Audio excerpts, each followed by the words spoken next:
시청자 여러분 안녕하십니까? 일요일 TV조선 뉴스7 시작합니다. 김현미 국토부 장관이 등록 임대주택에 대한 세제 혜택을 일부 축소하는 방안을 추진하겠다고 밝혔습니다. 임대사업자 활성화 정책을 편 지 9개월 만에 정책을 바꾸겠다는 겁니다. 이유는 이렇습니다. 임대사업자 등록 때 주는 혜택이 투기로 악용이 되고 있고 그래서 집값 상승을 유발한다는 겁니다. 임대사업자들은 사업자 등록하라고 등 떠밀더니 1년도 안 돼서 혜택을 줄이는 건 어이없다는 반응입니다. 또 지금 정책을 수정을 하면 일관성이 훼손이 돼서 정책 불신만 키운다는 지적도 나옵니다. 오늘 뉴스7은 과연 세금 혜택을 노린 신종 투기 얼마나 심각한지, 지금 부동산 시장에 대한 정부의 진단과 대책은 옳은지 자세히 살펴보겠습니다. 자, 그럼 먼저 검토 중인 정책 내용부터 살펴봅니다. 신은석 기자입니다. 지난해 말 정부는 주택 임대 사업자 등록을 독려했습니다. 세제 혜택을 주겠다고 했습니다. 안정적으로 거주할 수 있는 임대주택을 제공하는 집주인에게는 그에 상응하는 혜택을 부여함으로써 하지만 9개월 만에 수정하기로 했습니다. 임대 사업자에게 주던 세금 혜택을 손보겠다는 겁니다. 김현미 국토교통부 장관은 세제 혜택이 많다는 지적이 있다며 혜택이 많으니까 사려는 수요가 늘고 있고 이는 정책을 설계했을 때의 의도와 다르다고 설명했습니다. 전세를 안고 집을 한 채 더 사면서 주택 임대 사업자로 등록하는 경우가 많아졌기 때문입니다. 기존에 보유하고 있는 집을 가지고 등록을 하는 것이 아니고 지금 시장 상황이 굉장히 과열이 돼 있는데 새로 집을 사서 등록하는 분들한테까지 혜택이 적정한지를 살펴보게 돼요. 정부는 서울 등 일부 과열 지역의 다주택 보유자를 우선적으로 살펴볼 계획입니다. 또 임대사업자에 대한 대출 규모를 조정하는 방안도 검토하고 있습니다. 정부는 이달 중으로 주택 임대차 정보 시스템 구축이 마무리되면 다주택자의 임대 현황을 면밀히 조사할 방침입니다. TV조선 신은서입니다. 자, 그런데 임대사업자들은 한마디로 어이없다는 반응을 보이고 있습니다. 인센티브 준다면서 독려할 때는 언제고 이제 와서 혜택을 줄이는 건 납득할 수 없다는 겁니다. 자, 그런데 만약 지금 정책이 수정이 된다면 이 자칫 전월세 시장에 악영향을 줄 가능성이 있다는 지적도 나옵니다. 황민지 기자입니다. 부동산 중개사무실엔 올해 초부터 갭 투자 문의가 늘었습니다. 세제 혜택이 있으니 투자자 입장에선 믿질 게 없었던 겁니다. 갭 투자들 문의가 꽤 많았어요. 예를 들어서 뭐 하루에 한 건씩은 계속 전화가 왔으니까. 하지만 1년이 채 안 돼 혼란에 빠졌습니다. 아니 왜 왔다 갔다 하는지는 참. 뭔가를 받았다가 그냥 뺏긴 듯 허탈하기도 합니다. 올 들어 새로 임대사업자 등록을 한 8만여 명의 다주택자들은 당장 세금 부담이 커질 수밖에 없습니다. 용인에서 임대사업을 하는 최모 씨는 집을 처분할까 생각 중입니다. 임대소득세를 적게 냈다는 거에 혜택이 많았는데 임대소득세를 상승시켜버리면 임대사업을 할 목적이 없거든요. 이미 과열된 시장에서 기대만큼의 효과를 거두기 힘들다는 시각도 있습니다. 혜택을 보려고 그러면은 최소 5년에서 8년 정도는 보유를 해야 되기 때문에 실질적으로 파나 안 파나 실익이 없어질 거예요 아마. 시장에선 공급 확대를 주문합니다.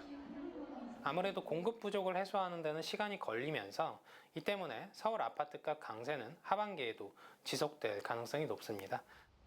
이번 방안은 전월세 시장을 불안하게 하는 요인으로도 작용할 공산이 큽니다. TV조선 황민지입니다.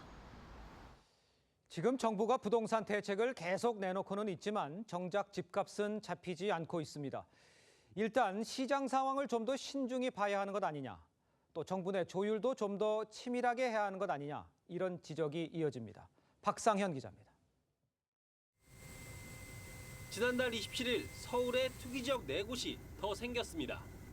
주택대출과 관련된 금융규제를 강화를 해서 투기적 수요의 위협을 막기 위해 소득을 기준으로 전세자금 대출을 제한하겠다고 했다가 하루 만에 결정을 뒤집었고 박원순 서울시장도 여의도와 용산 통합개발 계획을 발표 한 달 만에 한 발 물러났습니다. 엄중한 부동산 시장 상황을 고려해서 주택시장이 안정될 때까지 보류하겠습니다. 정책이 오락가락하는 사이 집값만 올랐습니다. 지난주 서울 아파트값 상승률은 사상 최고치였습니다. 감정원 조사에선 0.45%, 부동산 업체 조사에선 올해 2월 이후 최대인 0.57%나 올랐습니다. 서울의 재건축 아파트는 전용 3.3제곱미터당 1억 원을 넘겼습니다.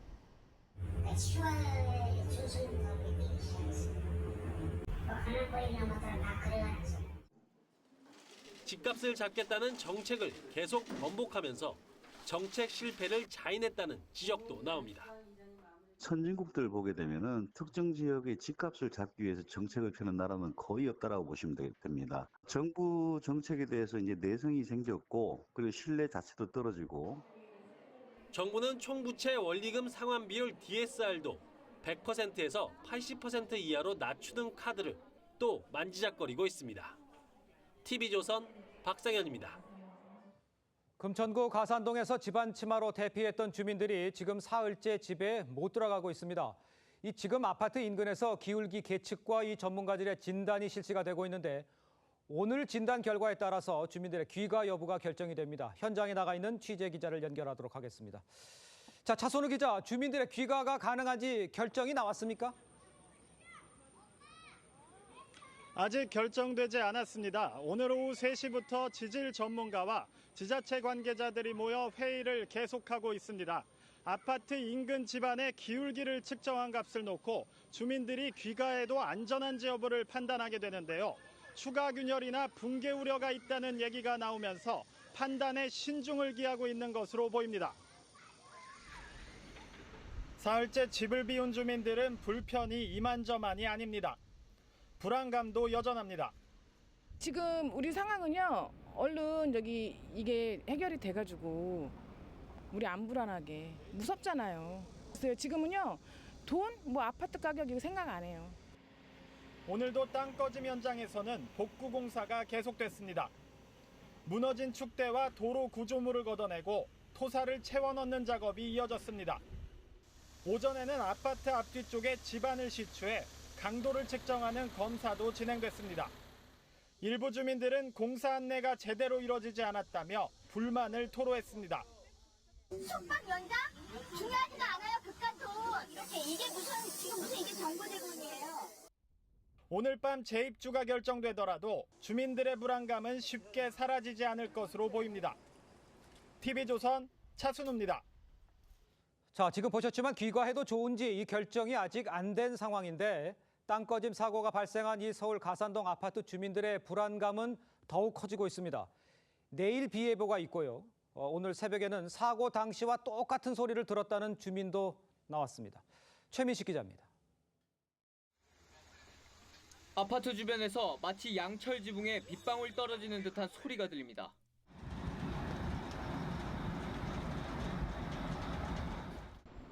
이틀 전 땅꺼짐 사고가 날 때 들렸던 소리가 또다시 나자 주민들은 밤잠을 설쳤습니다.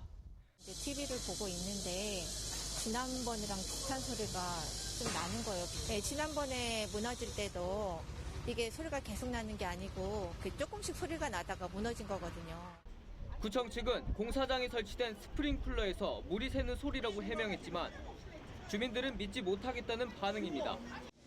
200여 명의 아파트 주민들은 내일부터 또다시 비가 내린다는 소식에 추가 침하가 발생할까 불안감을 호소하고 있습니다. 아파트 부지가 과거 저수지였다는 사실에 더욱 불안해하고 있습니다. 이 자리가 저수지 자리였다고 합니다. 공사장에서 15m까지, 지하 15m까지 현재 상태는 그냥 토사 지반입니다. 붕괴 위험성이 아주 높다라는 말씀을 드리고 싶습니다. 아파트 옆 오피스텔 신축 공사 현장을 찾아가 항의도 했습니다. 하지만 공사업체 측은 문제가 없다는 입장입니다.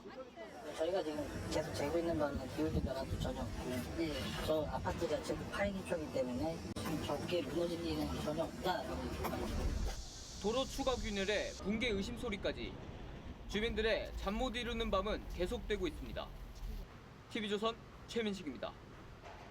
요즘 며칠 동안 이 집중호우, 기습폭우 소식 많이 전해드렸는데 이 정말 기록적인 폭우가 제주 서귀포에 쏟아졌습니다.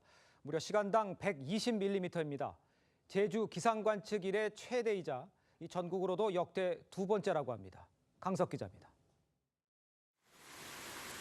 펜션 옆 돌계단을 타고 물줄기가 쏟아집니다. 담벼락은 작은 폭포로 변했습니다. 순식간에 그 폭우 쏟아져가지고 그렇게 돼버리니까 거기 물줄기가 너무 세서 사람이 이렇게 지나다닐 수도 없게 엄청 물줄기가 세게 내려오거든요. 침수된 도로 위로 차량들이 비상등을 켜고 천천히 지나갑니다. 바퀴 위까지 물이 차올랐습니다. 차들이 그냥 신호받고 그냥 통과하는 차들이요. 물보라를 얼마나 세게 치냐면 그 내가 서 있는 집까지 날아올 정도고. 어제 낮 2시 20분쯤 제주 서귀포에는 기습폭우가 쏟아졌습니다. 1시간 동안 120.7mm가 내려 제주도 기상 관측 이래 최대였습니다. 10분당 강수량도 관측 이래 최대인 28.6mm를 기록했습니다. 대기가 매우 불안정한 상태에서 제주도 산지와 남쪽 지역으로 이제 폭이 좁은 비구름대가 국지적으로 강하게 발달하면서 천둥, 번개를 동반한 집중호우가 내렸습니다. 이번 비는 2016년 태풍 치바 당시 116.7mm 내린 기록을 넘었습니다. 전국 기록으로도 1998년 8월 6일 강화에서 기록된 123.5mm에 이어 두 번째였습니다. 기습적인 폭우로 주택과 상가 26곳이 침수됐지만 다행히 인명피해는 없었습니다. TV조선 강석입니다. 모 사립학교 교사가 거에게 뒷돈을 주고 딸을 교사로 취직시켰다가 해임됐습니다. 그런데 해임 처분이 부당하다며 소송을 냈는데 법원은 이를 받아들이지 않았습니다. 한송원 기자입니다. 3년 전 29년차 고등학교 교사인 A씨는 한 지역의 재단 이사장 B씨에게 자신의 딸을 모 사립여고의 교사로 채용해달라고 청탁했습니다. A씨는 청탁 대가로 3차례에 걸쳐 총 2억 원의 뒷돈을 B씨에게 건넸습니다. A씨의 딸은 그해 말 B씨 재단 산하 사립여고에 영어교사로 채용됐습니다. A씨는 이 같은 비리 의혹이 검찰 조사 결과 사실로 드러나 해임됐습니다. 그러자 A씨는 지병을 앓고 있는 딸을 취직시키기 위해 청탁을 한 것이고 딸은 해임된 데다 2억 원도 돌려받지 못했다며 해임이 과도하다고 소송을 제기했습니다. 하지만 법원은 A씨의 주장을 받아들이지 않았습니다. 재판부는 교사는 일반 직업인보다 더 높은 수준의 도덕성이 요구되고 학생들의 모범이 되도록 해야 하는데 자신의 본분을 망각했다고 꾸짖었습니다. 그러면서 사립학교 임용비리에 적극적으로 개입해 정의에 반하는 결과를 초래했다며 A씨의 해임은 정당하다고 판단했습니다. 재판부는 사립학교 임용비리는 우리 사회에서 반드시 근절되어야 할 사회 악 중 하나라고 강조했습니다. TV조선 한송원입니다. 고 유병헌 전 세모그룹 회장의 장녀 섬나 씨가 가족 회사끼리 40억 원대의 돈을 주고받은 배임죄로 징역 4년형을 확정받았습니다. 유 씨는 검찰 조사에 응하지 않고 3년 넘게 도피하다 붙잡혀 지난해 재판에 넘겨졌습니다. 한우리 기자입니다. 고 유병헌 전 세모그룹 회장의 장녀인 섬나 씨는 프랑스 도피 생활 3년 만인 지난해 6월 국내로 강제 송환됐습니다. 2014년 세월호 참사 때 검찰 출석 통보에 응하지 않고 프랑스에서 머무르다 현지 경찰에 체포돼 범죄인 인도 절차에 따라 송환된 겁니다. 일한 대가로 보수를 받은 것 이외에는 아무것도 횡령하거나 배임한 적은 없습니다. 하지만 대법원은 배임 혐의로 기소된 유 씨의 상고심에서 징역 4년에 추징금 19억 4천만 원을 명령한 원심을 확정했습니다. 재판부는 유 씨가 2011년부터 2013년 사이 디자인 업체 모레알 디자인을 만들고 아버지 회사의 계열사로부터 디자인 컨설팅 명목으로 받은 24억여 원 가운데 19억 4천만 원이 배임죄에 해당한다고 봤습니다.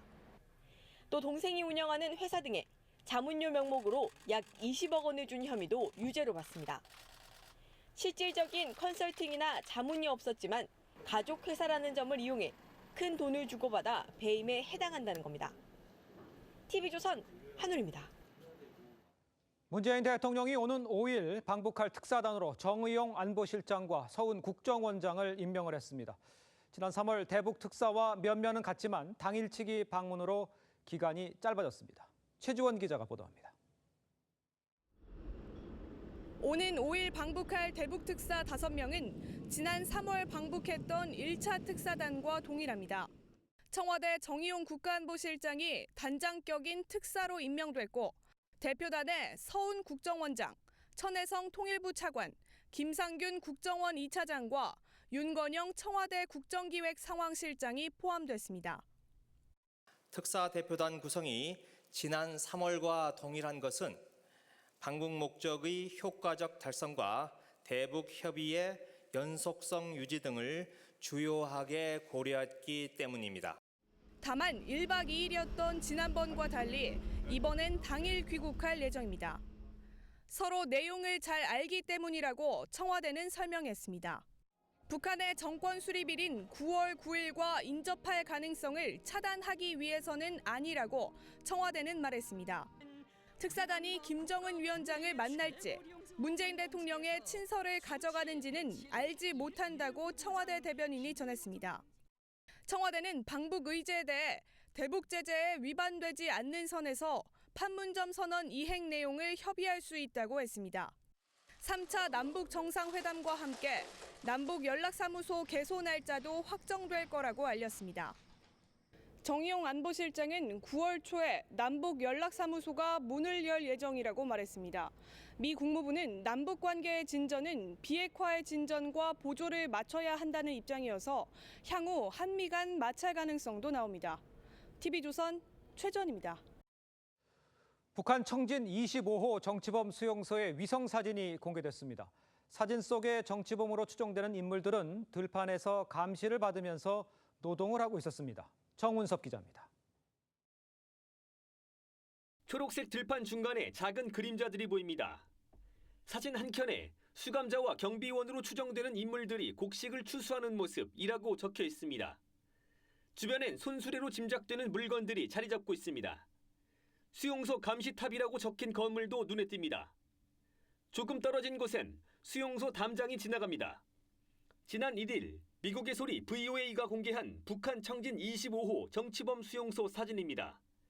VOA 측은 해당 사진이 지난해 11월 6일에 촬영됐다면서 정치범으로 보이는 사람들이 곡식을 추수하고 있고 옆에는 경비원으로 보이는 이들이 감시하고 있다고 전했습니다. 청진 25호는 북한에서 가장 악명 높은 수용소 중 하나로 김정은 위원장이 권력을 잡은 뒤로 면적이 72% 확장된 걸로 알려졌습니다. 스칼라튜 북한인권위원회 사무총장은 VOA와의 인터뷰에서 북한이 미국, 한국과 정상회담을 몇 번 했다고 북한 정권의 잔혹한 정체성이 변하진 않는다고 덧붙였습니다. 미 국무부는 미국인의 북한 여행 금지 조치를 1년 더 연장하기로 했습니다. 미 국무부는 특별 여행 승인을 받더라도 유서를 쓰고 보험 수혜자를 지정하고 가라고 경고했습니다. TV조선 정섭입니다. 아직 더위가 모두 가시지는 않았지만 하늘도 쾌청하고 초가을 정취가 가득한 하루였습니다. 내일부터는 다시 비 소식이 있습니다. 이심철 기자의 보도입니다. 가을 전령사 코스모스가 꽃망울을 터뜨렸습니다. 꽃받침. 아이고 예뻐라. 시민들은 꽃을 배경으로 사진을 찍으며 가을이 오고 있음을 느낍니다. 가을이 선뜻 다가왔는 게 몸으로 이제 눈으로 느껴지네요. 이렇게 코스모스 꽃이나 그러니까 이렇게 몸으로 느끼는 거는 바람이나 이렇게 가을 냄새. 선선한 바람에 연도 날려봅니다.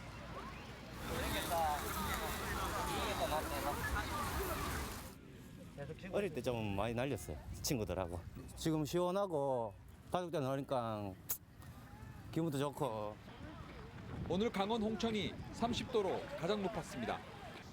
대부분 지역은 30도를 넘지 않았습니다. 하늘도 맑고 미세먼지도 없어 나들이하기 좋았습니다. 많이 선선해진 것 같아요. 비가 오고 나서 많이 날씨도 기온도 많이 떨어지고 아이들 놀기 딱 좋은 것 같아요. 내일부턴 다시 비 소식이 있습니다. 북쪽을 지나는 기압골의 영향을 받습니다. 내일 밤부터 모레 오전 사이 천둥 번개를 동반한 강한 비가 오는 곳이 있겠습니다. 다음 주는 화요일에 전국에 비가 오겠습니다. 최고 기온은 24도에서 29도로 평년과 비슷하겠습니다. TV조선 이심철입니다. 며칠 새 내린 폭우 덕에 평소에 볼 수 없던 장관이 펼쳐지는 곳이 있습니다. 설악산 비경 가운데 하나인 토항성 폭포인데요. 신비로운 자태를 드러낸 폭포의 모습을 이유경 기자가 소개합니다. 하얗게 덮인 구름 아래로 세찬 물줄기가 뻗어내려옵니다. 하늘에서 내려온 선녀가 흰천을 널어놓은 듯 기암괴석 사이로 한 폭의 수묵화가 펼쳐집니다. 폭포 상단 150m를 수직으로 내달린 물줄기는 중단 80m에서 한숨을 돌리며 유유히 흘러가더니 몸을 비틀어 하단 90m에 이르러서는 하얀 가루가 되어 허공으로 흩어집니다. 총 길이 320m, 국내에서 가장 긴 토항성 폭포가 모습을 드러냈습니다. 힘들게 올라와서 이 폭포를 보니까 토항성 폭포가 정말 아름답고 어디 가서도 볼 수 없는 그런 모습인 것 같습니다. 토항성 폭포는 지난 2015년부터 일반 탐방객들도 1km 거리 앞에서 접근이 가능해졌습니다. 하지만 발원지에서 폭포 상단까지 길이가 짧아 평소에는 물을 많이 담지 못하기 때문에 장관을 감상할 수 있는 건 비가 많이 내린 후 2, 3일 뿐입니다. 풍부해진 수량으로 마치 하늘에서 물을 쏟아내는 듯한 장관을 연출합니다. 토항성 폭포는 비룡폭포와 육단폭포를 거쳐 흘러가며 탐방객들에게 또 다른 즐거움을 준 뒤 강원 속초시 상수원인 쌍천에서 여정을 마무리합니다. TV조선 이유경입니다. 네, 바른미래당 신임 당대표의 손학규 후보가 당선됐습니다. 손 대표는 야권 개편은 일어나겠지만 지금은 당 기초를 다져야 한다고 말했습니다. 김보건 기자입니다.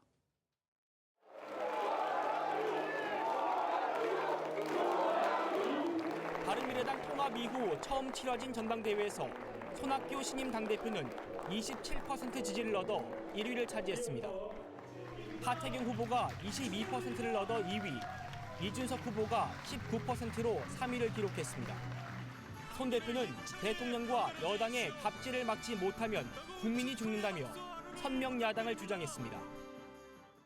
지금 대통령과 정부 그리고 여당은 나만 옳다는 오만과 독선으로 국민을 갈래갈래 찢어놓고 있습니다. 한쪽을 살린다며 또 한쪽을 죽이는 것이 무슨 개혁이며 혁신입니까? 이게 적폐청산입니까? 손 대표는 야권 개편은 일어나겠지만 지금은 당 기초를 다져야 한다고 말했습니다.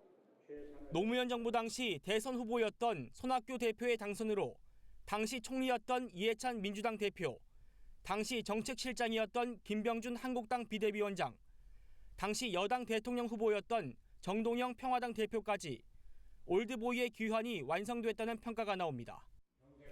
하지만 손 대표는 문제는 개혁 의지라며 올드보이가 아닌 골드보이라고 말했습니다. 바른미래당의 창당주역 안철수 전 대표는 전당대회 하루 전날 독일로 출국했고 유승민 전 대표는 전당대회에 불참했습니다. 당내 통합이 손 대표의 시급한 과제로 꼽힙니다. TV조선 김보건입니다. 자, 방금 당선이 되셨습니다. 손학규 바른미래당 신임 당대표와 직접 인터뷰를 해보도록 하겠습니다. 자, 대표님 나와 계시죠? 먼저 당선을 축하드립니다. 네, 감사합니다. 예. 자, 대표가 이제 되셨으면서 이제 당면 과제 생각해보면 이제 당내 통합 또 국민들의 정계 개편에 대해서 많은 관심이 있지 않습니까? 대표님의 좀 구상을 좀 들려주십시오. 우선 우리 바른미래당이 공중분해 위기에 있었던 만큼 당을 화학적으로 결합시키는 것이 첫 번째 과제입니다. 예. 물론 여기는 어려움이 많이 있겠습니다만 무엇보다도 먼저 반성을 하고 마음을 비우고 국민 민생을 해결한다고 하는 자세로 가서 바른미래당의 기초를 튼튼히 하고 그리고 나서 앞으로의 정치 개혁에 나설 겁니다. 예. 자, 이제 정치 개혁도 나서고 당대표로 이제 정계 개편의 주역이 되려면 가장 중요한 게 이제 당 지지율부터 끌어올려야 할 것 같은데 이 당 지지율을 올릴 방안, 뭐 특단의 조치 뭐 이런 게 좀 있으십니까? 저희는 당 지지율을 올리는데 연연해야 할 여유가 없습니다. 우선 예. 우리부터 고난의 행군에 들어가야 된다고 봅니다. 우리 먹을 게 없습니다. 먹을 게 없는데 아직도 싸우고 있으니까 싸움을 멈추고 우리가 당을 새롭게 만들어 가자라고 하는 당내 분위기를 만드는 것이 중요하고요. 그리고 이 지금 정치 개혁과 관련해서는 선거제도 개편이 우선이라고 봅니다. 지금 여소야대 국면에서 여당은 야당에게 일방적인 협조만 요구하는 것을 협치로 잘못 알고 있는데 협치는 정책이나 노선에 대해서 합의를 하고 협의를 해서 노선을 결정을 한 뒤에 여당이 야당에게 줄 건 주고 또 야당은 여당에게 줄 건 주고 하는 것이 협치가 되는 겁니다. 그러한 것들을 해나갈 겁니다. 방금 전에 그 선거제도 개혁 언급을 해주셨습니다만 지난번에 개헌 투표가 무산이 되면서 조금 동력을 잃지 않았냐 뭐 이런 생각도 듭니다만 어떻게 다시 추진력을 확보할 수 있을까요? 뭐 그때 문재인 대통령이 개헌안을 내놨지만 그게 국회에서 통과되리라고 생각한 건 아니었을 겁니다. 그저 대통령이 대통령 중임제, 연임제 안을 내놨다 이런 의미만 있는 것인지 야당과 개헌안에 대해서 진지하게 의논할 자세는 안 돼 있는 거거든요. 그러나 지금 보십시오. 지금 여당이, 집권당이 뭐 개혁을 하려고 하더라도 국회에서 뭐 법 하나가 통과가 됩니까? 그러니까 협치를 요구를 하면서 은근슬쩍 뭐 야당에게 뭐 장관 자리 한두 개 줄까 뭐 이런 정도 얘기를 하다가 이게 무산이 됐는데요. 그런 자세 갖고는 협치가 되지 않고 여당과 야당 협치를 제도화해서 당면한 그 현행 과제, 이를테면 최저임금제라든지 노동시간이라든지 소득주도 성장이라든지 또는 남북평화 이런 데 대해서 긴밀하게 협의를 하고 정책 노선이 밝혀진 뒤에 뭐 장관을 배분한다든지 협치의 구체적인 내용으로 들어가야 합니다. 알겠습니다. 다시 한번 축하드리고요. 지금까지 신임 바른미래당 당대표 손학규 대표와 인터뷰했습니다. 감사합니다. 감사합니다. 미국 보수 진영의 큰별 존 맥케인 상원 의원의 장례식이 엄수됐습니다.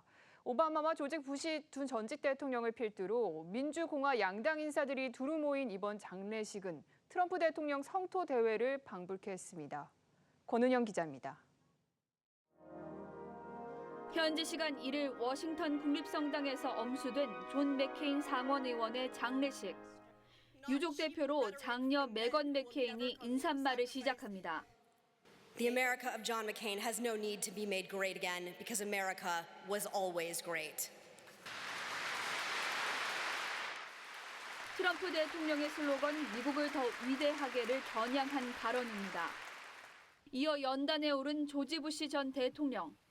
공화당 동료이자 한때 경쟁자였던 부시 전 대통령 역시 고인을 기리며 트럼프에 대한 쓴소리를 아끼지 않았습니다. John detested the abuse of power. Could not abide bigots and swaggering despots. 특히 반대 진영의 오바마 전 대통령은 맥케인 의원이 직접 추도사를 부탁하던 날 슬픔과 놀라움을 느꼈다며 트럼프 행정부를 비롯해 정치권에 대한 비난을 쏟아냈습니다. Trafficking in bombast and insult, in phony controversies, and manufactured outrage. 2시간 35분 동안 진행된 장례식에서 각계 인사들은 당파를 떠나 고인이 남긴 통합의 계승을 다짐하며 마지막 길을 배웅했습니다.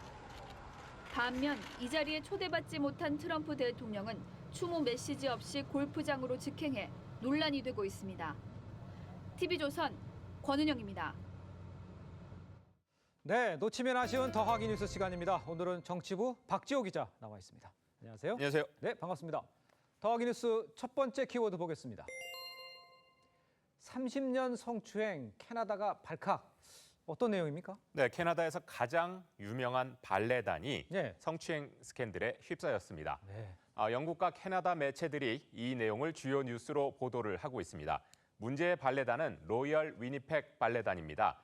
영국 여왕이 로열이라는 칭호를 내릴 정도로 유서 깊은 곳입니다. 지난 30년 동안 지속적으로 성추행이 이루어져 왔다는 게 피해자들의 주장입니다. 발레학교 교사이자 사진 작가였던 한 남성이 여러 여학생들을 꿰어내 성적인 자세를 취하게 한 뒤에 사진을 찍었고 이를 일부 팔았다는 겁니다. 지금 30년이라고 언급을 해줬는데 이제 네. 그 기간 동안에 폭로했던 사람이 한 명도 없었어요?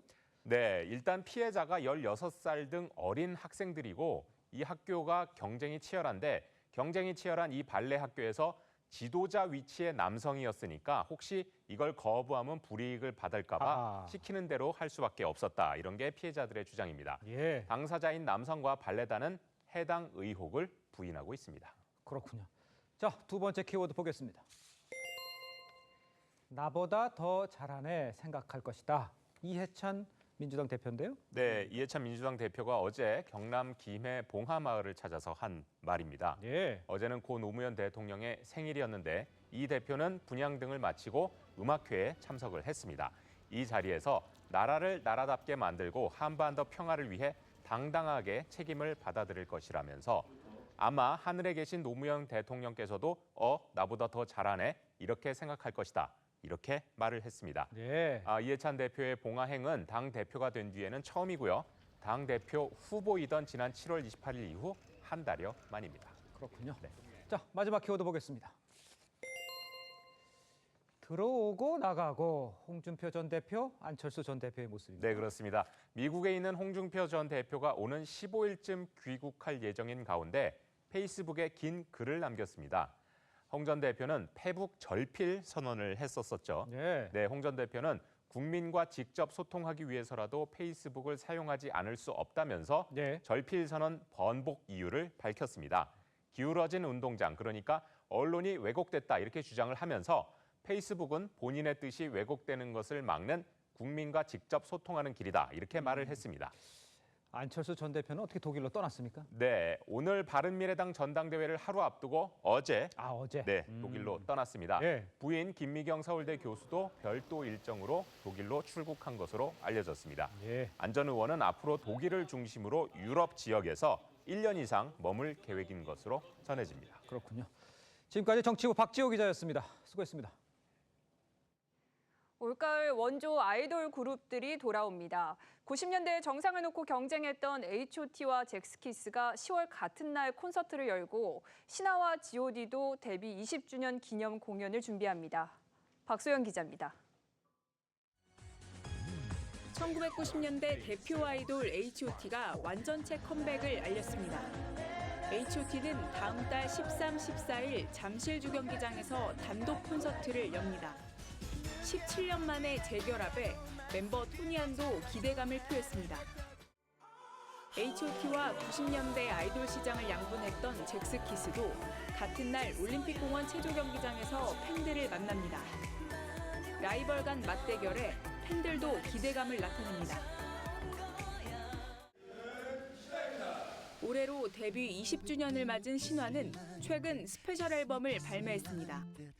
현역 최장수 아이돌답게 노련미가 돋보인다는 평가입니다. 20년이 지나온 지금에도 멤버들이 저희 신화 초창기 때 아이덴티티를 놓지 않고 현재에 맞는 음악과 안무로서 신화는 데뷔 후 한 번도 활동을 중단한 적이 없을 정도로 멤버 간 우애가 돈독합니다. 서로가 서로를 더 믿게 되고 그러면서 이제 자연스럽게 정말 식구처럼 계속 20년 넘게 지내왔던 것 같아요. 2000년대 초반 전성기를 누렸던 G.O.D도 하반기 새 앨범을 내고 11월 말 기념 공연을 갖습니다. TV조선 박소영입니다.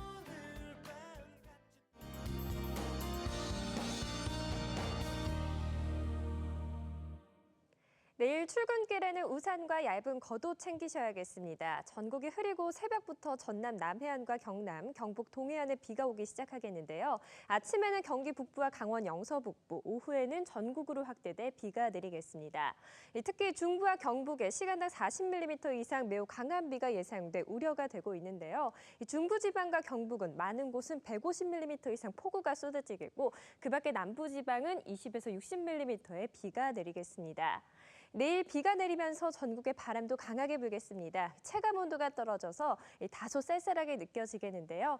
서울 낮 기온은 26도로 오늘보다 4도가량 떨어지겠고 강릉 낮 기온 25도, 광주와 부산 28도 선에 그치겠습니다. 비는 화요일 오전 서쪽 지방부터 그치기 시작하겠고요. 이후 본격적으로 선선한 가을 날씨가 찾아오겠습니다. 날씨였습니다. 네, 정부는 5일 특사단 방북에 이어서 남북 연락사무소 설치도 속도를 내는 모양새입니다. 하지만 미국은 북한 비핵화와 남북 관계가 보조를 맞춰야 한다고 합니다. 지금 북한 비핵화를 위한 한미 공조에 틈이 생길 소지는 없는지 꼼꼼히 점검해봐야 합니다. 이상으로 뉴스7 마칩니다. 네, 저희는 토요일에 다시 찾아뵙겠습니다. 시청해주신 여러분 고맙습니다.